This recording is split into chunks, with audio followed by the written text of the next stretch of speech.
Good Friday afternoon, evening. It is evening where you are today. I think so. It is. Let me see. Still daylight. Now, Still which part daylight. of the day the light comes from is a mystery. I've got a bone to pick with you in just a Yeah? moment. Yeah, Yeah? just a What did moment. I do this time? I know that I Well, do this something every day. you do, but just in case people don't know who we are, my name is Darren Pope. This over here is Victor Farsek, and we're the co-host of a podcast called DevOps Paradox. Comes out on Wednesdays at 6 a.m. Eastern. Yes, that's what it is. And on Fridays, we do DevOps Paradox Live. That's this show. And we talk about things of the week. And hello from the north. Okay, 29C in Toronto. That's hot, right? Because Yeah, I can't do yeah, C. see. I can't do C Okay, map. Celsius. Yeah, that's not hot actually. Is it not? That's no. That's the temperature when you start doubting, kind of like I can be in short sleeves, but it might be too cold to go for a swim type of Oh, temperature. okay. In numbers, I understand that's 85. Yeah, that's about what it is here today. So that's not too bad. That's not warm. No, it is warm. It is, and it's especially warm for Toronto. Oh, So fair enough, fair enough. for Toronto, that's warm. And so we're here doing this thing live today. I have a bone to pick with you. You've been cheating on me. No, wait. I don't know yet what I did. You will tell me in a second, but my understanding is that if it's not happening in the same state or country, it's not cheating. I disagree. Whatever it is.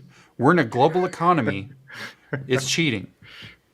Okay, what did I I'm do? joking. You were on another podcast without me. I would like to say it will never happen again, but that would be a lie. It would be an extreme lie. You were on the CD Foundation podcast that came out this week. There were a lot of words in the title. I should probably go look it up. But it was progressive delivery and GitOps and every other buzzword I think you could squeeze into the title. I mean, yeah, this is yes, he podcast cheated. I don't know if that's a real thing or not, but it is today. And Stefan, 26 in Lisbon. Okay, so What's going on? Lisbon is supposed to be warmer. I understand Toronto, but Lisbon? Lisbon's south of you, right? Yeah, best. Well, okay, Best. so it's close-ish. It's not like this. Give or take. Yeah. Yeah. Okay. All right.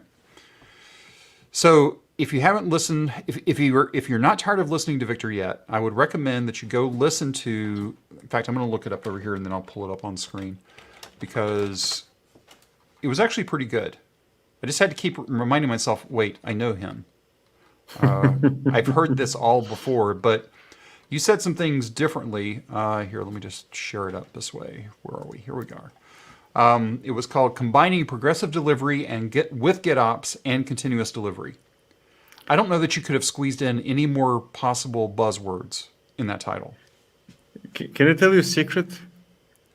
You didn't name it? I don't think now when I think about it, I don't think I mentioned progressive delivery in that podcast even once. You didn't.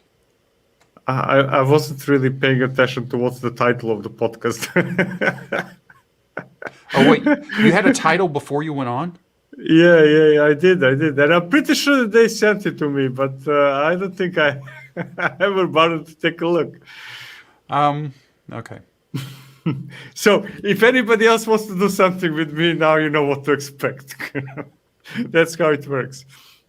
See, that's the exact opposite way that we do things most of the time. But this week's episode, we did know the title before we started. That happens probably 1 out of every 30 episodes, maybe. We usually just talk, we have an idea, but we don't know what the title is. And this week was Stop Using the D Word. Oh yeah, let's get back over here for a second. What's the D Flagger. word? There was no flagger there. There was no Istio. Yeah, okay. No, there wasn't. No, Should have been. maybe. If I if I knew what the subject is, I would make sure to include those as well. Just because you could. But we are on the, and in fact, I have my drink. I'm sorry. I'm just with him cheating on me. I've lost all sense of normalcy right now.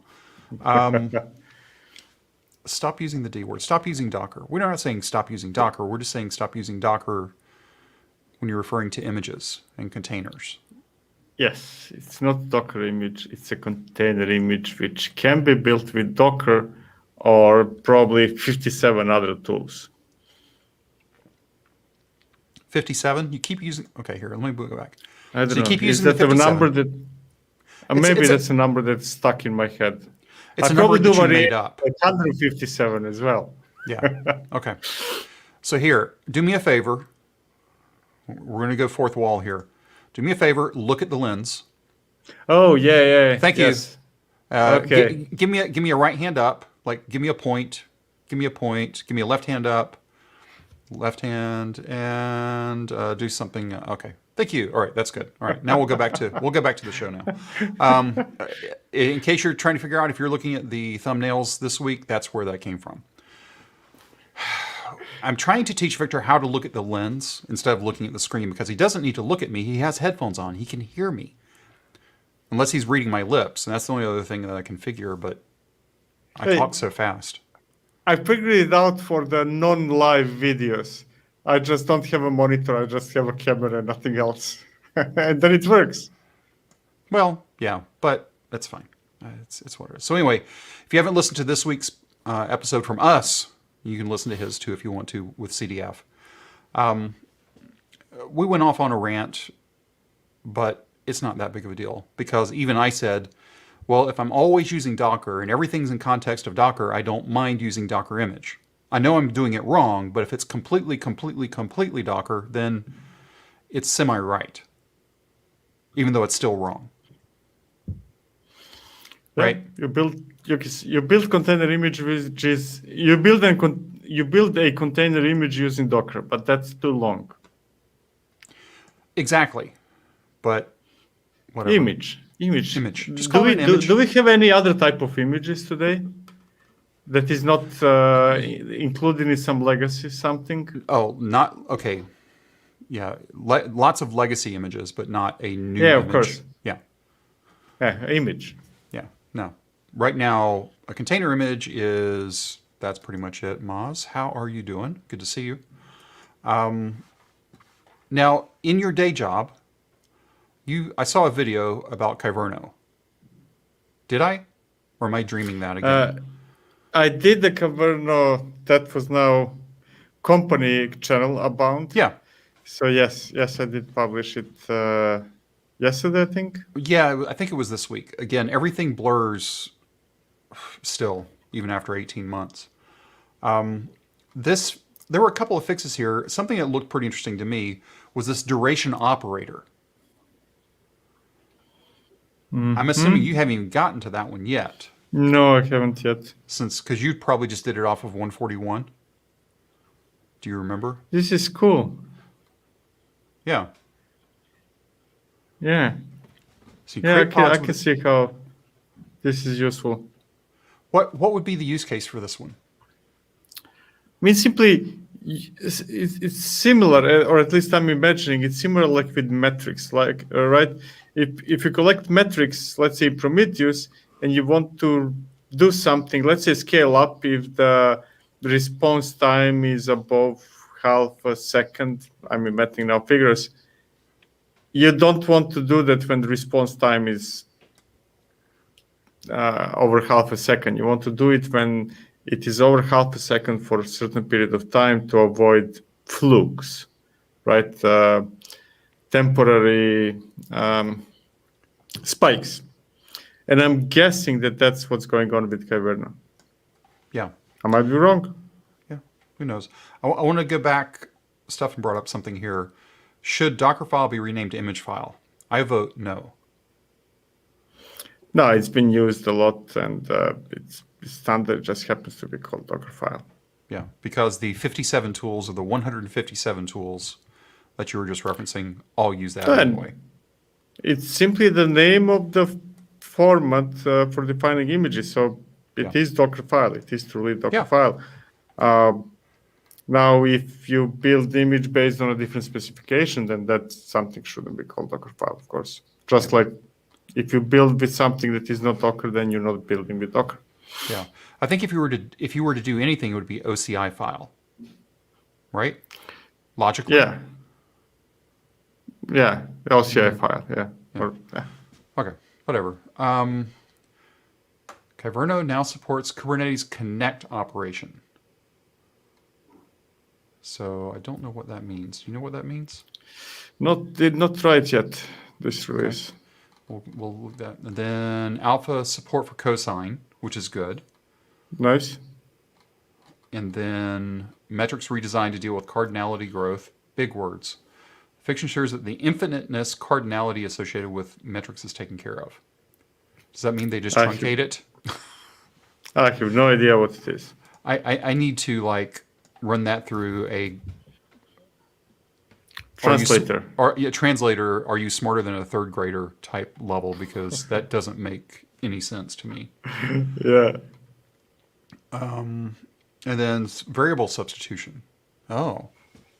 Yeah, that's nice. 80 sample policies, and that's it. So those are the big things there. But so this one, the top one is the one you think that's pretty interesting.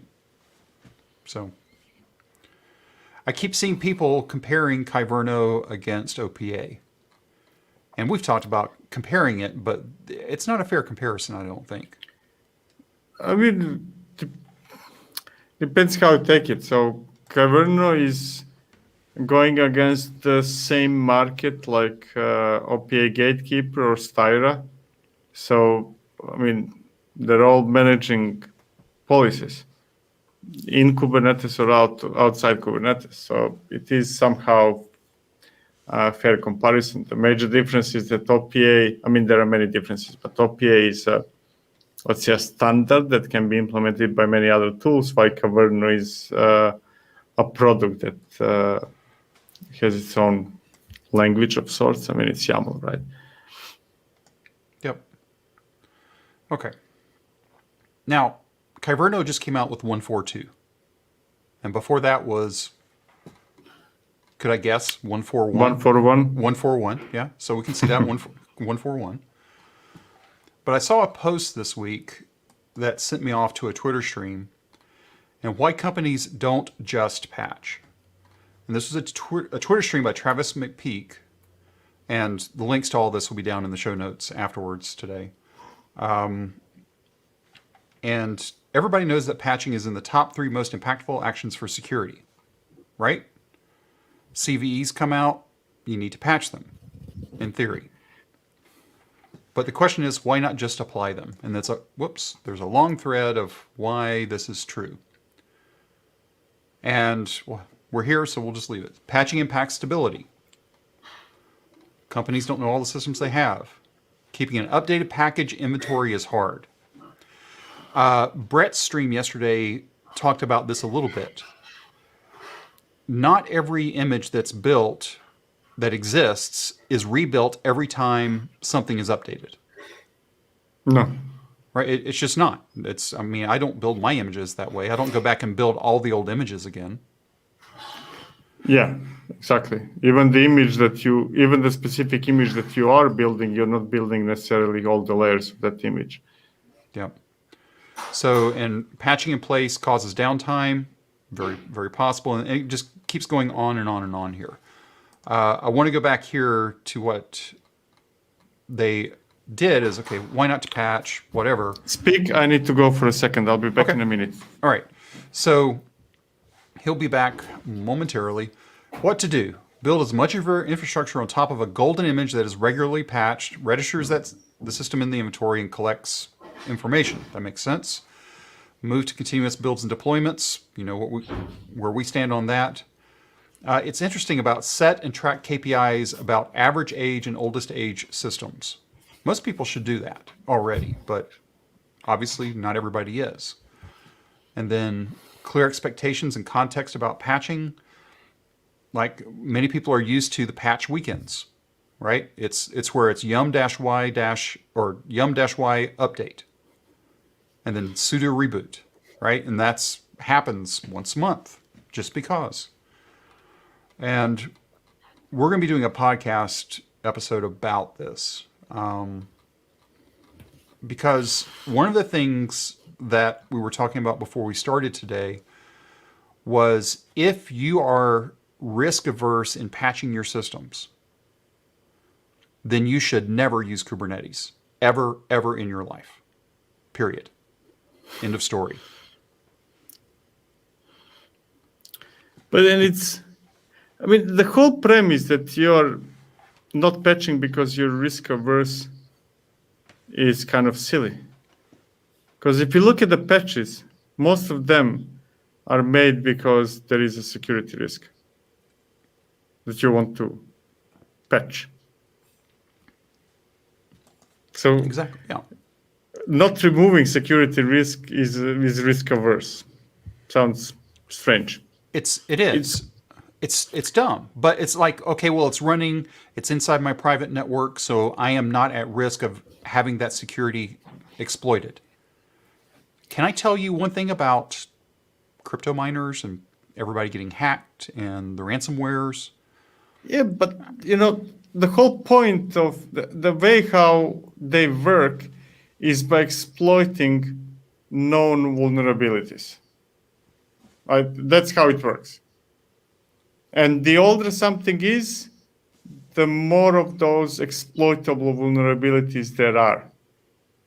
And now I understand completely that somebody doesn't patch because of technical reasons, because of time issues, because of the effort involved to do that. I completely understand, and I really feel the pain, and I understand that you might have 3 years old system, the system that wasn't patched in 3 years. Great. But do not put security as a reason for not doing that. It's complicated, we don't have time, so on and so forth. I understand all that. But security cannot be a reason. Exactly. So I want to basically put more dirt into this wound of if you're not wanting to patch things, you should never use Kubernetes. Look, the lifetime of EKS, and I just picked EKS because their calendar is very well published and you understand what's going on. What you're telling me is if on March 24th, 2020, you deployed 118, your application is only going to be running for 23 months. Period. Correct. And if you're not willing to upgrade to 19 or 20, then you don't even need to bother with Kubernetes. Look at how this is. Now, here's the twist. I know beyond a shadow of a doubt, people are taking upstream Kubernetes, installing it locally, and then they're walking away from it. We know that's true. Yeah. But And you know what's the good thing with that list, that specific list, is that no matter how hard it is and no matter how much effort it takes, most of those Kubernetes 1.18 clusters will be patched by February 18, 2022. And the reason for that is that there is nothing worse for decision makers than losing support, because then the blame is on them. For most, you can run it after that date, probably. I'm pretty sure that you can continue running it after that date. But No, that's when, well, EKS, or you cannot even run it. No, EKS will auto upgrade you. at some Okay, even point. better. Yeah, Even it better. is. But what happens if you had written your manifests for things that were special to 118 and stuff that went from beta to GA between 18 and 19, and all of a sudden you get auto upgraded to 19, now your app stopped working. This is what's happening. Here's the good news. Once you reach that deadline for 118, you will be forced to either upgrade it yourself or be out to upgrade it to 119. And from there on, you will have to have a cadence of 3 months, because that will start happening every 3 months. Exactly. Right? But most people can't or won't upgrade every 3 months. But you will have to. That's the point of this list. I know. Every 3 months. I know. Unless you jump from 118 to 121. Yeah. But there's still no magical way. You still have to walk through 19 and 20 to get to 21. Exactly. That's going to be downtime no matter what. Now, this is one thing I haven't tried. Let me ask this question, because you've done it, and it's been a long time since I've done it. Do I only need to upgrade my control plane 18, 19, 20, 21, and then I could upgrade and replace my 18 workers with 21 workers? Both. What? I mean, you need to upgrade control plane and worker nodes. I mean, you don't have to. Right. I don't have to. I don't have to. I know I need to do it. But I don't have, do I have to, can I just go through and upgrade my control plane from 18 to 19 to 20 to 21 and just get the control plane right, and then come over and then just go from 18 to 21 on my worker nodes? I mean, let's put it this way, especially in the context of EKS. It's irrelevant what is your control It plane. is. You're not managing that. What really matters are your worker nodes. I mean, Well, together with control plane. It actually matters more because control plane has all the resources, definitions of the resources and all those things. But worker nodes, I mean, you can probably skip it. I never tried to upgrade one without the other, so I might be wrong. And I'm going to correct you just a little bit. You do care about the control plane, at least from a version number with EKS.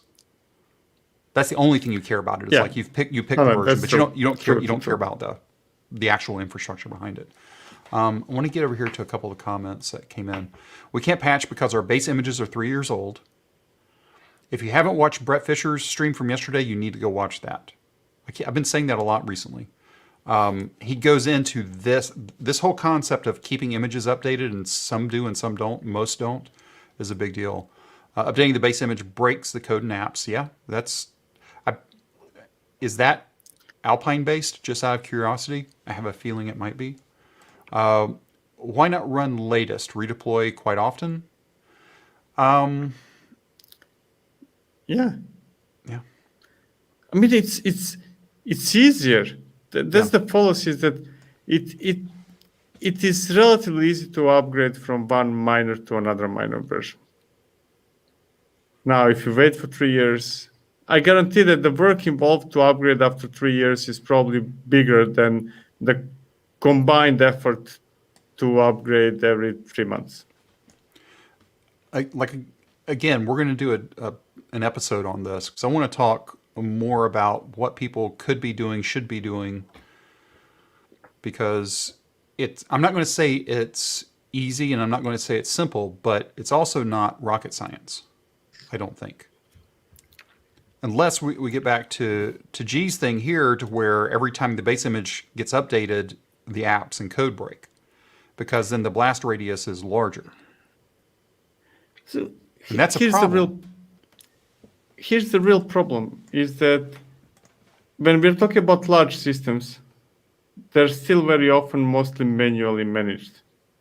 And then, yeah, it makes perfect sense never to upgrade, because few people in charge of it cannot probably even do the rest of the work that they're doing, and taking over upgrades and patches and all that stuff is simply impossible.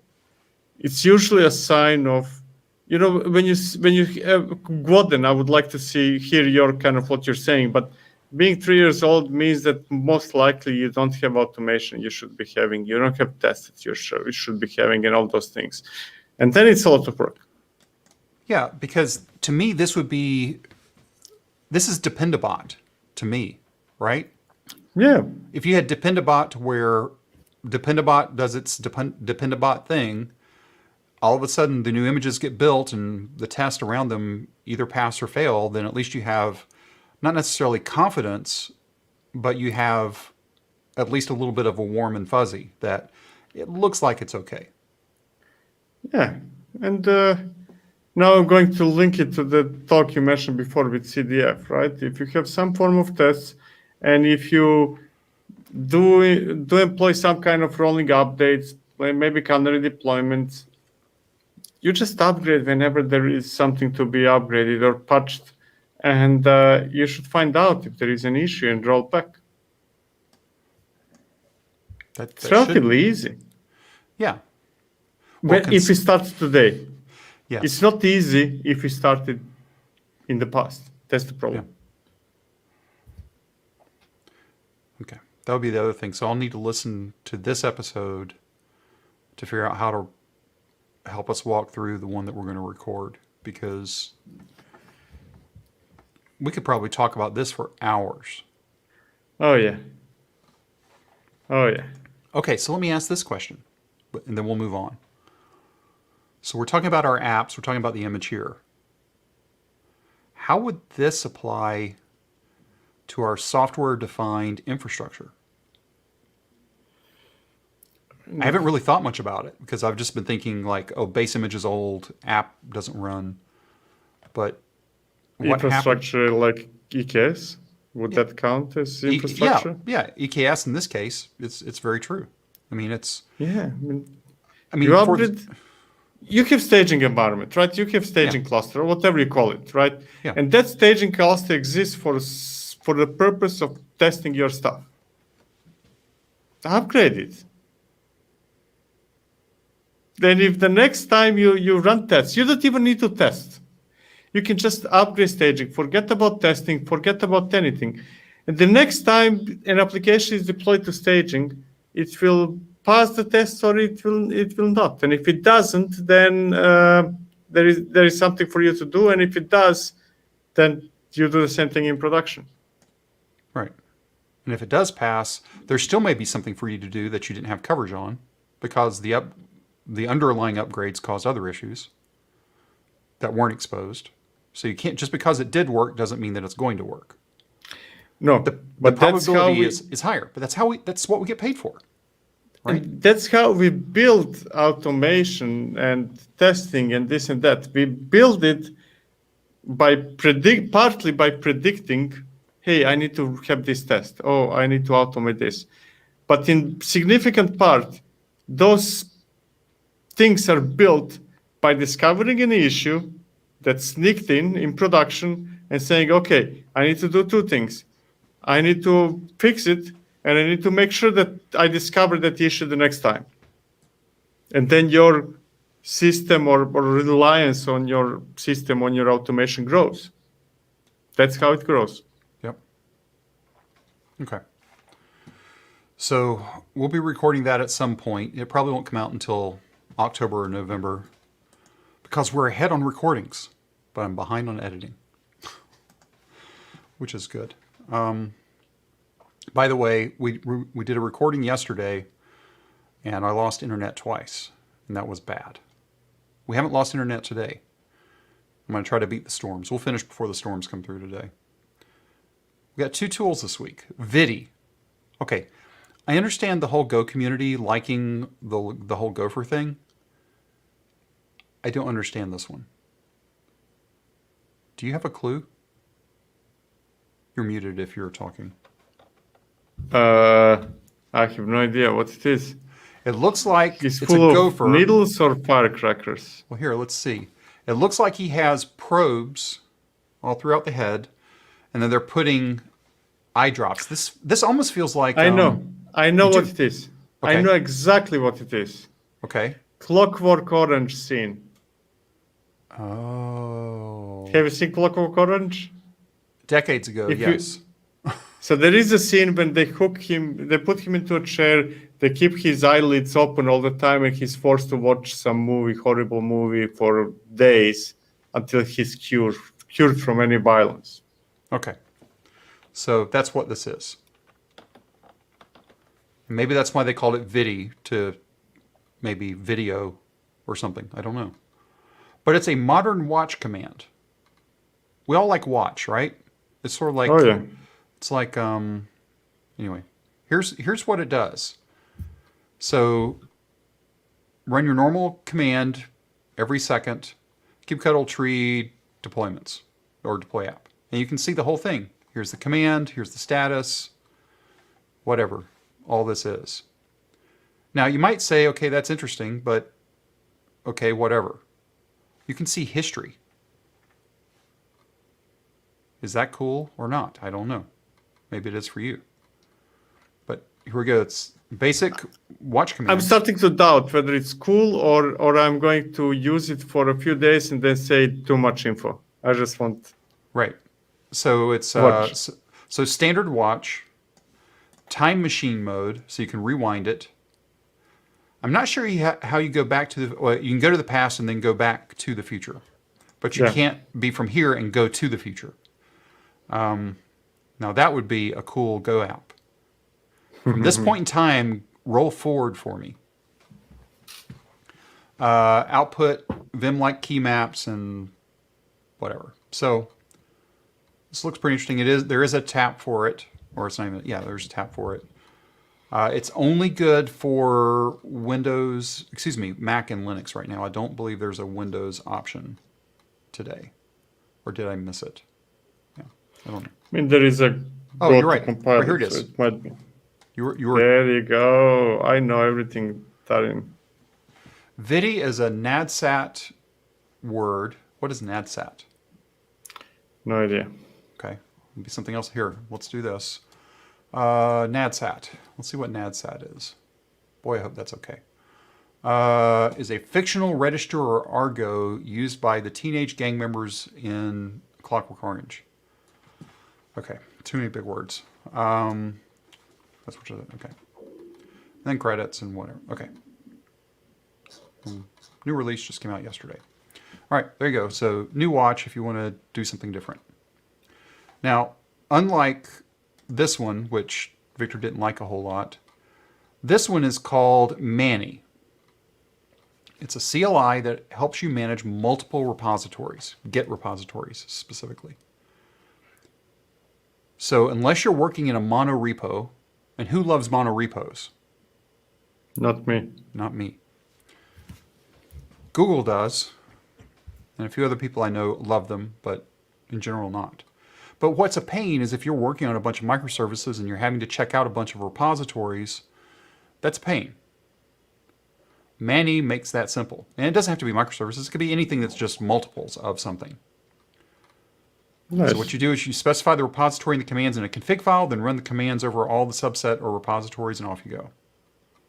So like in this case, it's Mani run npm install. So it's not just about cloning, but it does more things as well. Wait for it to re-render here. So list all the projects. So this is the end of it. So list all the projects that are being under control of Mani right now. And then you can clone them. So it's just Mani sync. Sync does all the magic clones. You can see all the clones coming in. And then finally, I think it goes to, now you can run an ad hoc command to list the files, and off you go. So nice. I think it's pretty I'm liking cool. it. Yeah, I think this is, and it's got auto completion. I'm not sure exactly what it would do, but I sent this over to one of the people that I work with because her team manages a bunch of different repositories all at once, and they're always having to switch between repositories. And this might be the quick way to just get it all caught back up and whatever. Typical pattern, Mani init. Okay. And then off you go from there. Here's a bunch of examples. I mean, the thing that looks the most compelling to me about it is being able, not that much to clone multiple repositories and work on multiple applications at the same time, but more the ability to perform operations on multiple repositories. Yeah. I think it's pretty cool. Yeah. It's not super old. Let's see. Now that I've sized it down, it's hard for me to see where we're at. Yeah, I mean, it's super young, like 2 months old young. Well, actually, there's a 9-month on the main, but that was probably old. So it's called Mani, M-A-N-I. Now, if I'm doing a Go app, why don't I have a Gopher icon? Sorry. Shame on you, money. Yeah, I won't throw him under the bus too hard, because this is pretty cool. I like it. Like this one, doing an automatic switch between all branches. That's where a microservice could come in, because if you're doing things what I would consider the wrong way and following Git flow, because you're working with a bunch of different repositories, but they all have to go out at the same time. I'm sorry, you have a monolith and not microservices. Then at least that's managed for you a little bit better. So Mani can help you do that, it appears. So you don't have to write your own scripts. I mean, this isn't anything major. It's major in what it's doing, but it's not something you couldn't have recreated with a bounded set of repositories. Anyway, so Exactly. okay. Let's go from having things bounded and nice and clean to your video for this week. Okay. So we actually had Uma on from Litmus way back. I didn't even write down the episode number. And now Litmus 2 is out. So what was the big difference you saw between old Litmus and Litmus 2? It's a huge change, massive change. Kind of like it's one of the. It's almost rare today to see a real change of something that changes from 1 to 2. Major release. But this was a really massive change, and primarily it's around the new UI and integration with Argo workflows. So basically, when you run experiments, you do not need to figure out how to plug them into some kind of pipeline tool. Litmus itself, our experiments are running as Argo workflows or Argo workflows builds. It's absolutely awesome. And it also connects to Git, so you can kind of like establish that communication, which is a great thing. Most of the UI still forget about that detail, but I really love it. I was very pleasantly surprised. That's cool. Positively surprised. And I think they have a workshop coming up. So next week? What was it? I saw it earlier today. Here, let me look. Talk amongst yourselves. Where was it? There it is. There's a chaos native here. Hang on a second. Let me go. I'll pull it up over here live. This is Reddit, so close your eyes just in case. At least it's not. Oh, it was already removed. Whoops. Okay. It was a bit self-promotional. Here, let me copy it here. This is a better one anyway. Okay. So under Chaos Native, there's a Chaos Engineering Workshop. It's happening on the 9th of September, so it's a couple of weeks from now. You can get into Chaos here. I don't know any of these names. I remember hearing Raj's name, but I don't remember the other two guys. And there you go. You can get a free workshop in 20 days. There you go. So if you're wanting to play into it some, have some fun. Let's see. Deep dive on Chaos Center, which is there basically. How do you define Chaos Center? It's basically a package manager for tests. Yeah, I'm not sure what is Chaos Center. I'm guessing Chaos Center would be the UI I mentioned before. Yeah, I think it is. If it is, then yeah, it's a user interface that allows you to define your experiments and store them in Git if you choose to do so, and you should.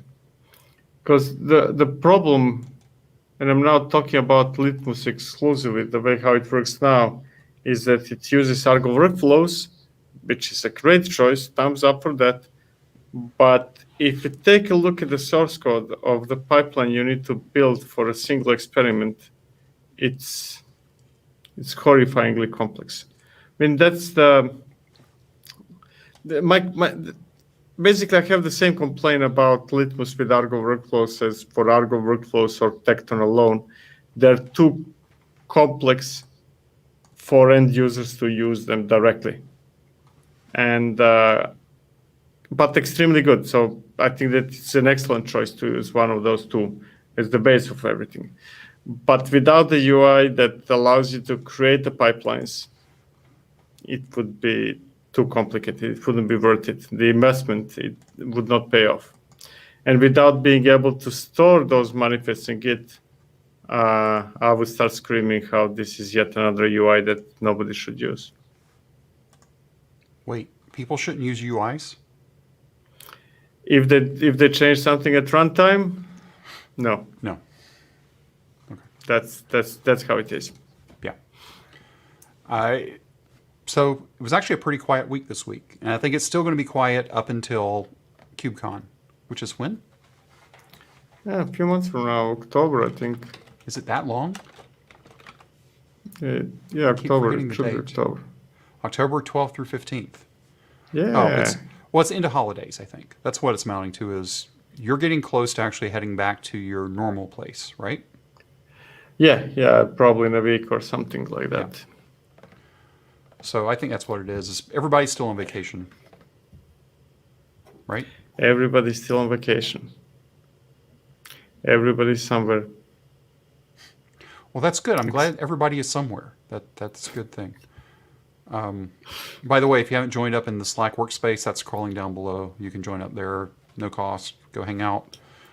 We have a podcast channel, Hub channel. I think Hub you get automatically dumped into, but if not, you should.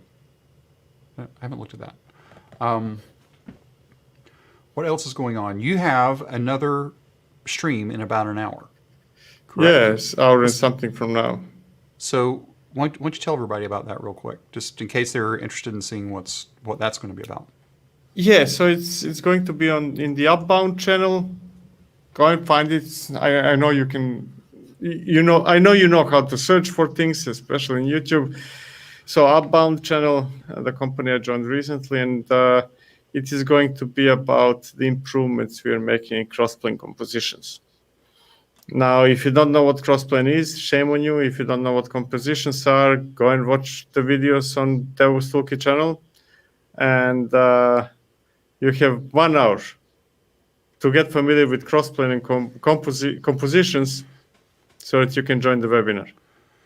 Yeah, so that means you have enough time if you watch it at 2x speed to understand it. Yeah, hour and 20 minutes, hour and a quarter, two videos. Yeah, you have half of the time free. Okay. I don't know. I won't argue with you on that because I can't think beyond the next 2 hours anyway. Good. So if you're not tired of Victor already today, then you should go ahead and go watch him again over on the Upbound. That's UP Bound, BOUND. Did I spell that right? Yeah, I did. Not Outbound. Upbound. Upbound, yes. Upbound. So up, not down. But up. What you said, if you're not tired of Victor, I'm tired of myself. I don't understand how others wouldn't be tired of me. Okay. You edit probably as much as I do from a video standpoint. Do you get tired of listening to yourself? Oh, man. I'm tired of anything related to editing, including having myself over there. But that's actually something I was thinking to kind of announce next week, but I can say it right away. Okay. By the way, I'm thinking, not yet decided, but thinking to fix my tiredness by giving the work of editing and animating and all that stuff to somebody else, because I work like Monday to Friday for the company, and then Saturday, Sunday on videos. So probably give it to somebody else, pay them money, and that brings me to the announcement, or thinking, not announcements yet. Maybe sponsorships of the channel should be in order to finance so that I don't lose money. We don't lose money, at least. Right. So let me pull up something here. So let me keep talking amongst yourselves. Because I need to find... Now, you've turned on monetization on the DevOps Toolkit channel. Yes, we have a lot of properties, right? We're basically like landlords. We have a lot of different properties. Well, none of them brings any money, but we have exactly. It's like having abandoned buildings that you still need to keep in proper state. Yep. So the channel that we're talking about, DevOps Toolkit by Victor Farsik. If you haven't subscribed to this one, go ahead and do that because he's getting close to 10,000. So go do that. But I don't remember. You've turned on monetization, right? But you haven't turned on. You haven't turned on a membership here, and we haven't really talked about that. No. Because... No, so memberships or sponsorships from other companies, one of those things will probably be turned on to keep the expenses at zero. Yeah. Yeah, because outsourcing video editing, and dare I say it, do you do your own thumbnails? I do my own thumbnails, and they're bad. Except the last one. This one? You have Yeah. somebody else do that one for you? Yeah. Yeah, I like the white outline. My wife did that for me too, but I need to get her to do some more. But yeah, I mean, it takes time. So we'll talk probably more about this next week because, again, Victor's still on vacation and he's still doing the show. So, and still working. That's another conversation. But I think you're right. I think if you were to turn on some sort of membership on the YouTube channel, that might help. Or if somebody just wants to do a sponsorship. I mean, what do you think about sponsorships? Or do you even want to say right now? No, I'm thinking about sponsoring either kind of like, hey, this is my product. Here's a bit of money. Make a review tutorial about it, or kind of sponsorship. Kind of. Yeah. So basically, random video. This is sponsored by this. Right. Now, so basically, you'd see up here includes paid promotion. You would see a little banner that says includes paid promotion. Right. Exactly. That's it. Now there is one important rule that if you go down that road that I will take, and that is that it does not matter whether you gave any money, whether you sponsored, whatever. The review of the product will be exactly the same. If it's shit, I'm going to say it's shit even if you put money into it. So please, to avoid few potential conflicts, please don't try to sponsor if you have a shitty product. Did I say shitty too much on this? 4 times. 4 times, okay. You're up to 4. Could be worse. It could be a lot worse. I think yesterday after we finished recording, you were up to 4 in under 2 breaths. So that's fine. So yeah, we're just trying to figure out some more efficient ways to take care of some things, and helping get this one going will help out a lot. So that's the plan, at least for Victor's channel. So that's it. And I don't have my own channel. I'm not that cool. DevOps Toolkit, DevOps Paradox. Well, okay, DevOps. I'm a guest yeah. here. You're please. We've had this conversation. Would I define a guest in general as a person that comes to some place every once in a while and then leaves without really paying rent or fixing that place or doing any work, just kind of like coming every once in a while for fun? Would that be a decent definition of a guest? It's a definition of a guest, but it's more like family, because we can still yell at each other, family right? comes their guests, right? Okay, yeah, I get it. No, it's sort of an inside joke, but not really inside. It's always fun. In fact, there was somebody that says like, "Oh yeah, we saw Victor's podcast." I went, "Oh, Victor's podcast. Okay, good." That's I was about to say the F word that you should, but you see, I'm controlling myself. You're doing very good. If nothing else, I've had at least a little bit of influence on you. A little bit. Not much. But yeah, it's like, we do this for fun. Come on. I mean, I'm wearing a Spider-Man shirt. He's at his place hanging out. This is like lunch break for me. It's like it gets away from the office so I can get back in and work another 6 or 7 hours today. So it's this is fun. This just helps me clear my brain and try to help out people. That's what we want to do, is make people think, if nothing else. Even if we don't help you, maybe you thought about something. It's like, oh yeah, maybe we don't want to use Kubernetes ever again. I still think that's a legit thing. There are plenty of people that Kubernetes will never be the right fit for. No, I wouldn't say plenty. I mean, plenty as if you mean significant percentage. No, because it's not about being the right fit or no. Simply, if you want to adopt almost anything that is happening, that is being released now and in the future, you will have to run Kubernetes. So it's not a question about the fit. Kind of, okay, let's say any random 5 releases of tools and that comes to your mind, and I bet that they're either made to work in Kubernetes or they're exclusively for Kubernetes.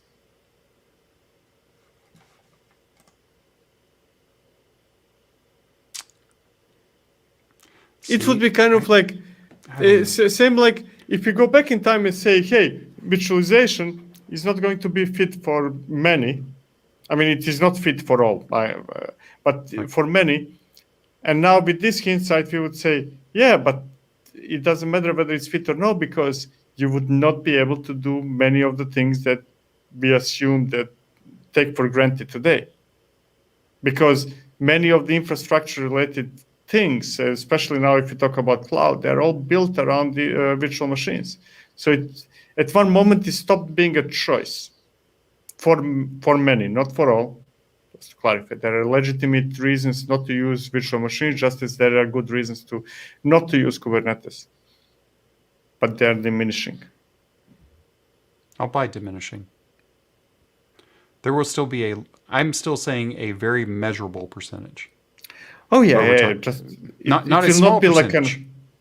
But low single digits. Low double digit. No, sorry, low double digit. I'll agree. Yeah, there will still be 10 to 20% of people that will never go to Kubernetes, ever. Oh, of course. Ever. Just when you said many, I always kind of like, okay, I'll be closing around 50%, then that's not really the case. No. I would say in the next 10 years, it'll be 10 to 20% aren't on some sort of container-based platform.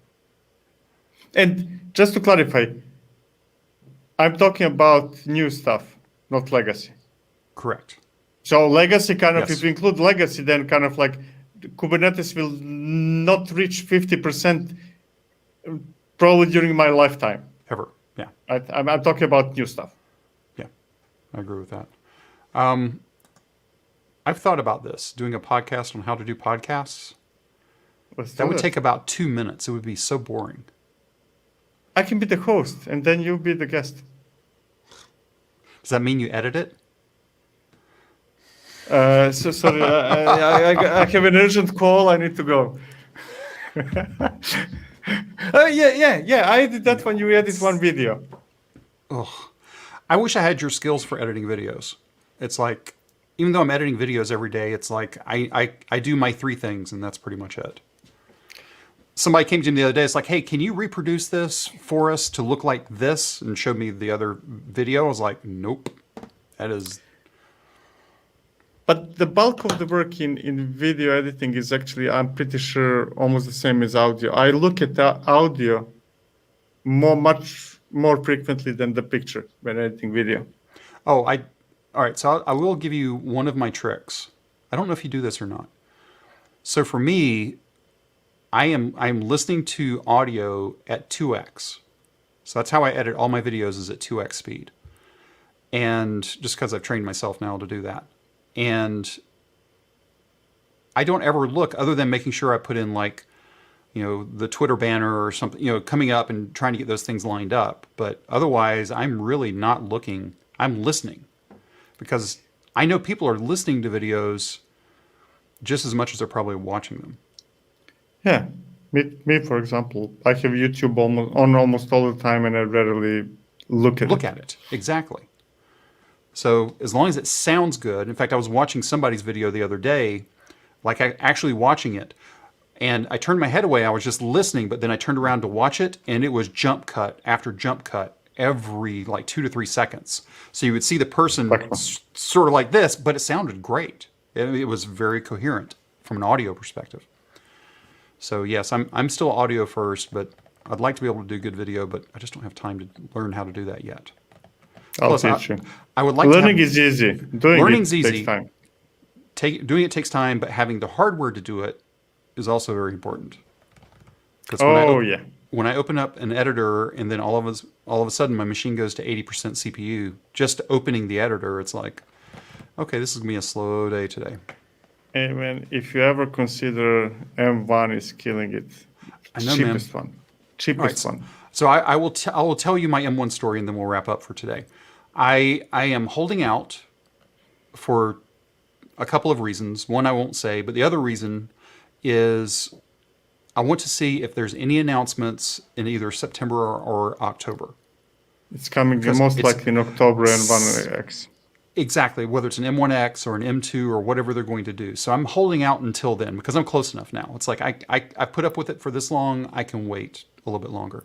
And if you never heard me talk about it before, my primary machine is a 2011 MacBook Air, 4 gig of RAM, either 120. I think it has 256 gig of SSD. That sounds like a jet engine taking off. I mean, it's loud. So it's literally 10 years old and still works fine. It's just really slow. Yeah, I mean, if you're thinking about laptop and not desktop, whenever it gets released, M1X. Yeah. Huh? I'm going to do a Mac Mini. Or Mac Mini. I'm either going to do a Mac Mini and that's going to become my editing station, either Mac Mini or a iMac. Yep. I can't decide which one yet because I don't like the colors of the iMac. Forget about the colors, but iMac is extremely good value for the money. If you try to find similarly good monitor and take Mac Mini, combine those two prices, it's going to be the same or more.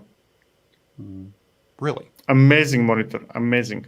So that monitor is a 24 or 21? Depends which one. I have, for example, the old iMac that has 27. The M1. New one, yeah. You probably want to wait until 27 inch.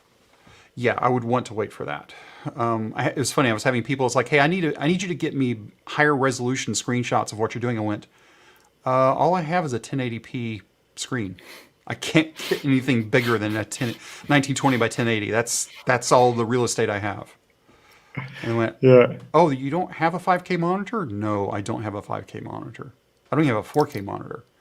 That's the thing I was thinking about, though, from the Mac Mini perspective. I could get a 4K TV and plug it in. That would work. You mean buy it or you have it already? I've got one, but it's a what is it? It's a 65-inch 4K TV. So that wouldn't work. That's too big for what I need to do because I wouldn't be able to sit close enough to it. So I need something like a 40-inch. And those aren't horribly expensive. Like $200 or $300. I mean, it's half the price of a Mac Mini, but I don't know. Anyway, we're talking about Macs, and it's not even. But one thing you will imagine a world in which you never hear fan again. As I'm listening to a fan right now, yeah. I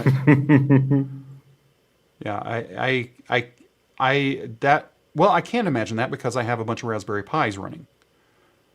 So there you go. Right. There you go. So I always have to remember, okay, where are they? Just so I don't, kick it over or do something silly because I don't hear a fan.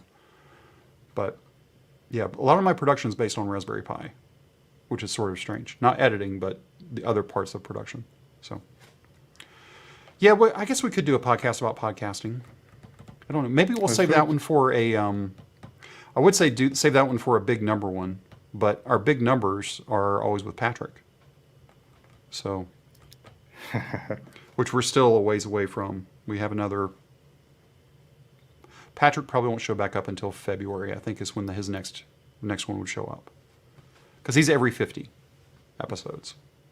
So, and we're not quite there yet. What are we going to do for 200? We'll let this be the last thing. Is that the next number? Well, 150 will be the next number, but 200 will be the next round number. I don't know. Like a year and something from now. Yeah, well, it's 70 some odd, so it's a year and a half from now. I mean, I don't remember. I don't know what I'm going to do next week. Today I tweeted F word. I just realized that I have a conference talk which I didn't prepare with the demo. And then, so I cannot remember that. And you're asking me what we're going to do a year from now. Oh, silly man. That reminds me, I need to go write something down before I forget it too. So with that, let's call it a day. Thanks for hanging out with us live today. If you're still here, go ahead and give us the thumbs up before you leave. Subscribe if you haven't subscribed. If you watched the replay to this point, thank you very much. We went off the rails towards the end. But hopefully you'll stick out.